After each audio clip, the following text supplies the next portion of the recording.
100 years of bibendum, 100 years of racing, which shows how closely the Michelin Group, since its very origins, since the detachable tyre, the detachable wheel, right up until the latest developments in today's radial tyres, has been associated with motorsports and the extreme challenge of motor racing. The desire to work with the highest performance teams, obviously those of our industrial partners, teamed with the necessity of permanently innovating in order to be competitive and providing them with the assistance they expect in the extreme and highly specific domains of racing with its tight targets, has given us a solid reputation both with these partners and with the general public. And we're particularly pleased that today we're involved in racing all over the world, from the United States to Japan, taking in Australia and South Africa en route, and we intend to keep up the pace in the future and carry the bibendum colours for perhaps another couple of 100 years. Only pastry makers think the Paris-Brest is a type of cake. Charles Théron, cycling star of the 1890s, must have had a wry laugh about that behind his moustache as he plied his muscles on the long road to Brittany. Once there, he had to turn round and head back for Paris, making a round trip of 1,200 kilometres. For the first time, Michelin tyres had been fitted to his bike. They enabled him to win the race after 71 hours of pedalling because, as he admitted, the wheels were very easy to remove and repair. 9 hours ahead of his nearest rival, Théron had proved his worth where the rubber hits the road. 4 years later, Edouard Michelin decided that what could be done with 2 wheels could be done with 4. In that year of grace, 1895, Edouard and André Michelin set their sights on the Paris-Bordeaux-Paris race, entering their own car designed and built by themselves, using a Peugeot chassis and a boat engine. This protégé automobile, fitted with pneumatic tyres, named the Éclair, a bolt of lightning in French, came home with honours. From then on, the way was clear, and it was exploited to its limits as the new century dawned. In 1899, the famous Jamais Content broke the 100 km/h barrier, while in the background hovered the kindly and reassuring figure of bibendum, brought to life from the drawing board by a touch of genius only a year before. Nunc est bibendum, now is the time to drink, was the Latin slogan on a poster designed by Marius Rossillon for a beer advertisement.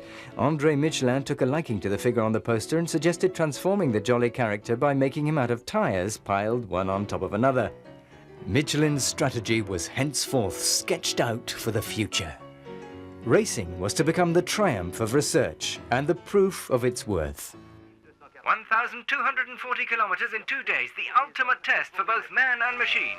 On its home territory, Michelin won the Auvergne Grand Prix, the famous Gordon Bennett Cup, then invented the tyre with the demountable rim and carried off the ACF Grand Prix with a Renault. The new century was only 6 years old. The first Grand Prix proves a great success on all fronts for France. The tyres pose quite a problem as they have to be cooled down at every opportunity.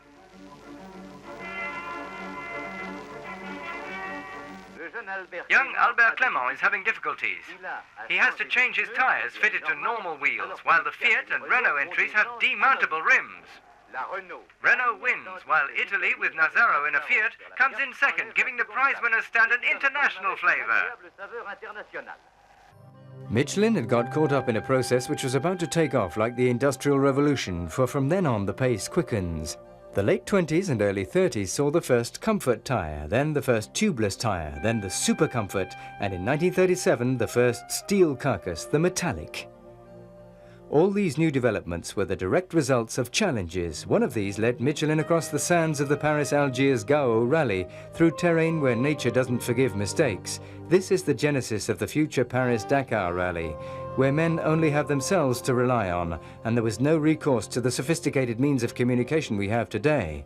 Each day had troubles enough of its own, with a few unpleasant surprises, but also the satisfaction of having cheated fate once again. Here, nothing could be left to chance, and everything depended on the solidarity of the Michelin teams. Elsewhere, on roads which were only slightly more civilized, the Monte Carlo rally was turning another page in the history of the motorcar, and in the imagination of the engineers at Michelin, the radial tyre was already taking shape.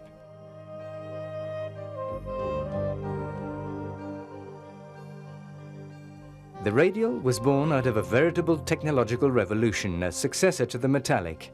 It enters the story as the first in the line of X tyres, the product of a long equation which was to make this letter the most famous in the tyre alphabet.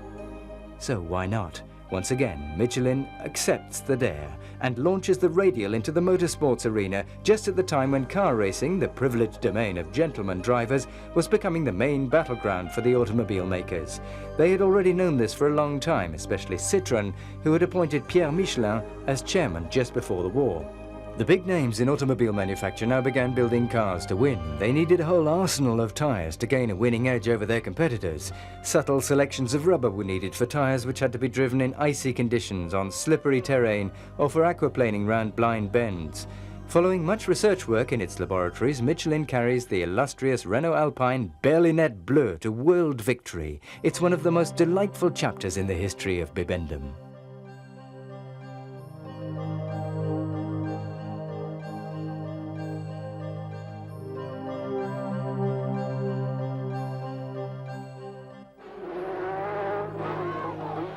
The story of Michelin and rally driving is one of close cooperation with car makers involving long private test sessions with everyone progressing and building together, and which produced this extraordinary picture album.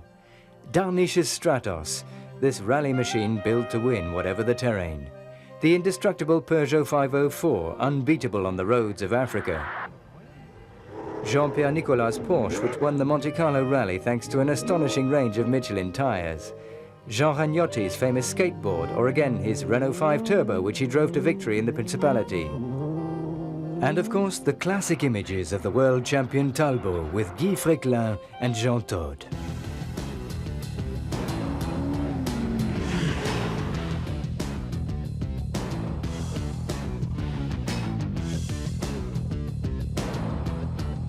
I'm also very happy that I become the first motorcycle world champion on the Michelin tire. So I think both Michelin and myself will be very pleased with this. Encouraged by its resounding successes in rally driving, the Clermont-Ferrand company decided in the mid-70s to launch out into the world of motorbike racing. Michelin resists everything except temptation, especially that of speed, which in motorbike racing defies not only the laws of equilibrium but those of common sense in the vocabulary of the ordinary man. But the Michelin man is no ordinary man. He chose to enter the two-wheel arena using commercially available tyres and then astounded the world with his slick tyres before crossing the finish line triumphantly on radials. Whether 125 or 500cc, Michelin gives each category the royal treatment worthy of its determined champions. Barry Sheene is the archetype of these popular acrobats dealing in risks which, fortunately, are kept in check by technology. The genial and audacious Freddie Spencer took up the radial challenge in 1984 and won, putting Michelin firmly in the top category. In the space of 10 years, Michelin had chalked up an enviable 26 world championships.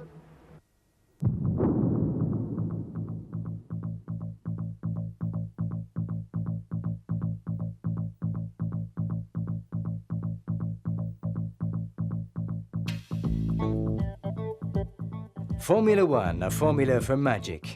An exercise for a band of sorcerers' apprentices whose weight can treble and even quadruple with the centrifugal force of the bends, and where some mistake precipitation for speed.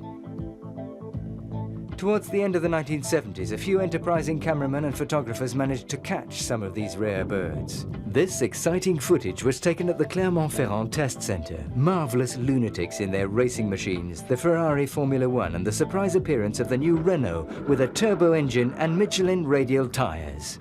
Not so much of an evolution as a revolution. From the start, a slightly built man dressed in black could be seen watching over this project, which was the most ambitious Michelin had ever undertaken. With his air of a conquering Napoleon, Pierre Dupasquier is a man of few words and simply pursues his research with all speed to reach the summits. If we succeeded, it's because we had every confidence in the solution we found, and which we're convinced must be superior to conventional solutions.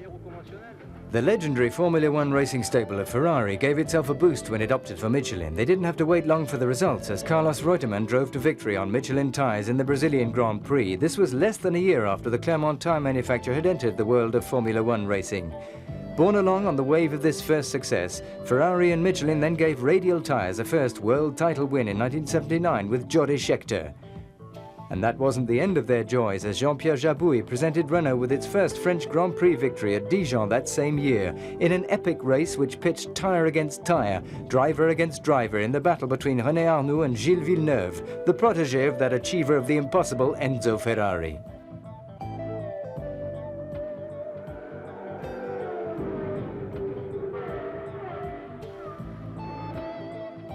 This year, I think we're going to draw a lot of benefits from Michelin's experience. They were with us last year, so this year things can only get better. With the new decade of the 80s, all the major Formula One stables began to appear highly attractive to Michelin.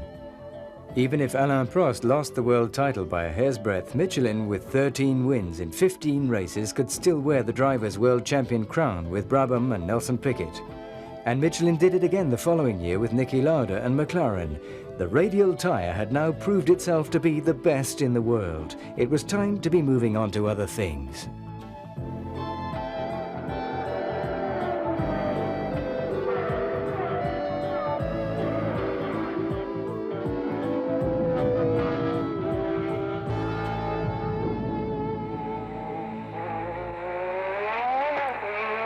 The art of preparing the next adventure depended a lot on the canny practice of having two irons in the fire at the same time. Michelin returned to the world of the 24-hour Le Mans at the same time as it began experimenting in Formula One. It was clear what Michelin was up to. The radial tyre had to prove itself king of the road on all the racing circuits. This is Le Mans, 24 hours in the life of a town in the spotlight, from Arnage to Les Hunaudières, from the Tertre Rouge to Mulsanne. Here, going round in circles has become a highly skilled art. The Renault-Michelin alliance soon produced a first success with Didier Pironi and Jean-Pierre Jousseau, and then added the world title in 1989 with Mercedes and Jean-Louis Schlesser.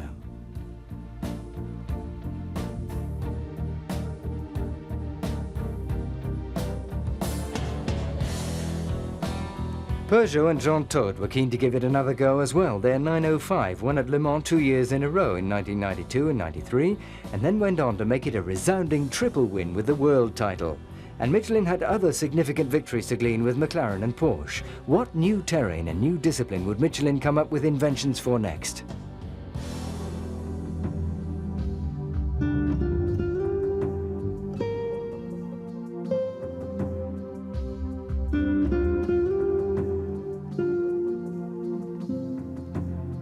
The race for success was to be by way of a return to beginnings, to wide open spaces, the smell of adventure, red suns and cold nights.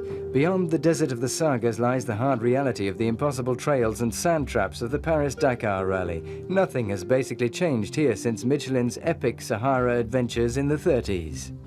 No, nothing much has changed. Except that today there are 4 hungry drive wheels to fit tyres to, not to mention monstrous trucks, motorbikes which move fleet as wasps across the desert sands, and massive machines of several hundred horsepower. This adventure began 12 years ago and has taken Michelin to the top of the podium steps with Oriol and Peter Hansel, with Peugeot, Citroën and Mitsubishi, with Vatanen and Sabi. Michelin's gift to motorbike riders was a technical innovation which was to change their lives, the bib mousse, introducing synthetic materials and replacing the unburstable tyre. These amazing images show what happens when the world of technical improvements in comfort and safety comes to prove its inventiveness in a landscape scarcely touched by progress. Michelin pushes it to the limit, to the very ramparts of the Great Wall of China, to the limits of a crazy idea which set out from the Eiffel Tower to head off across the steppes of Central Asia.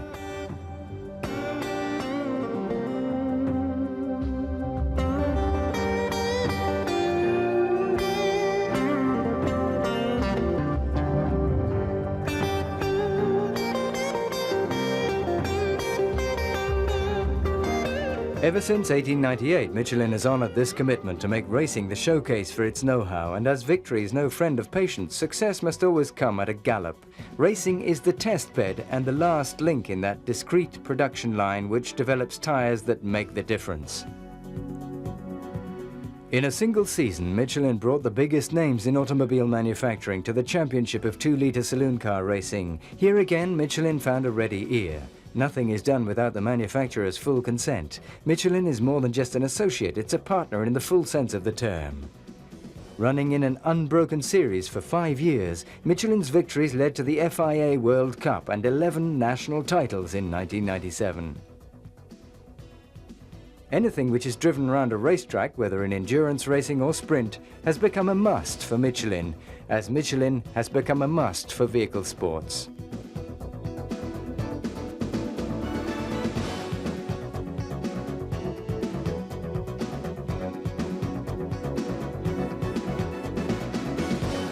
Motocross offered another unusual territory where it was a decided disadvantage to have your feet firmly on the ground. In fact, it approaches that perfect osmosis between horse and rider, whether along country trails or in cross-country races. The Bibendum Championships managed to stay in their saddles long enough to carry off 16 world titles between 1981 and 1997, from Burgat in 1981 up to Jordi Tarres with 7 wins and Thierry Michaud and Eddie Lejeune with 3 wins each.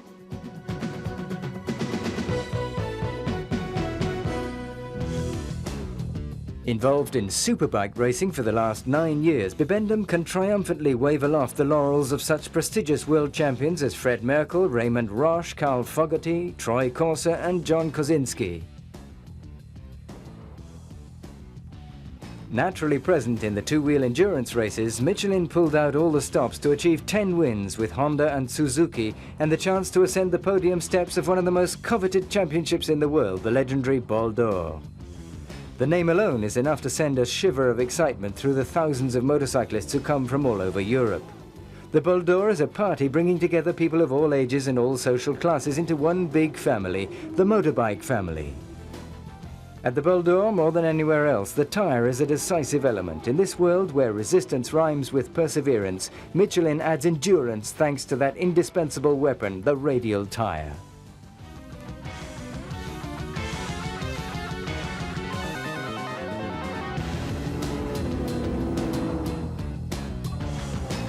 Watching these bikes take the bends, we can't help wondering a little anxiously how they go so fast for so long on such a narrow strip of rubber which manages to stay glued to the ground even if a leathered knee is sometimes brought into play in order to maintain this surrealistic balancing act.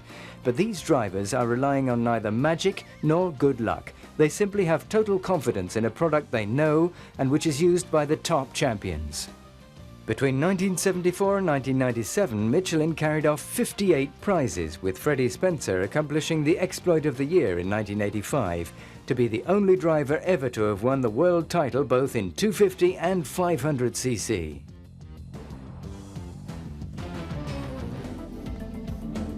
Members of the general public no doubt soon realized how much their everyday lives owed to the carefully researched racing tyre. This is especially true of rally tyres, where a wide choice of different types of rubber and tyre enabled Michelin to come up with solutions to the problems of driving on snow and ice, through mud, sand, over hard-beaten earth or on gravel. Michelin quickly found the right formula for four-wheel drive to win the World Championship in 1984 with the Audi Quattro. Then came the heady years of 1985-86 with the punchy little Peugeot 205 Turbo 16. Michelin is still in there, a constant presence beside the legendary Group B cars. When they were no more, Michelin ran up a series of victories with the new Group A cars and began 5 unforgettable years of affectionate partnership with Lancia. A big thanks to Michelin technical support, who've always provided us with high-performance competitive tyres. To give the driving teams even greater security, Michelin came up with the ATS tyre, meaning temporary flexible support in French. ATS, 3 letters to sum up a technical touch of genius. I think that Michelin has certainly given us a great boost with the new foam tyres. We've had blowouts, but without the consequences. I think that's what makes the difference, and that's what made the difference in this rally.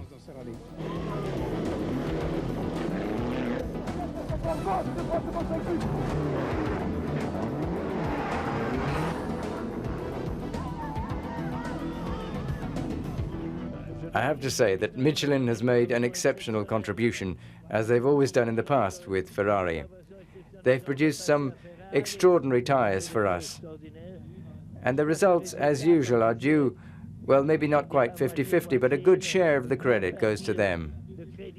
Michelin again carried Toyota to victory in the years that followed. 2 big names in racing were to climb to the top on Michelin tyres, the Finn Juha Kankkunen with his 4th world title, and the Frenchman Didier Auriol for his 1st world championship. Michelin enabled Tomi Mäkinen, also from Finland, to make the most of his talents and become the world best in 1996 and 97. Michelin's philosophy, therefore, is to be involved in all racing categories and in every country in the world, whether great or small, in search of the results which will enhance its reputation, which is what counts in the end. Michelin never forgets that if you want to get to the top of the pyramid, you have to start training at the bottom in vehicle sports. That's why, over the years, the company has developed a policy of giving a hand up to young people in all countries. It's a policy of promotion formulas where, once again, the key word is partnership.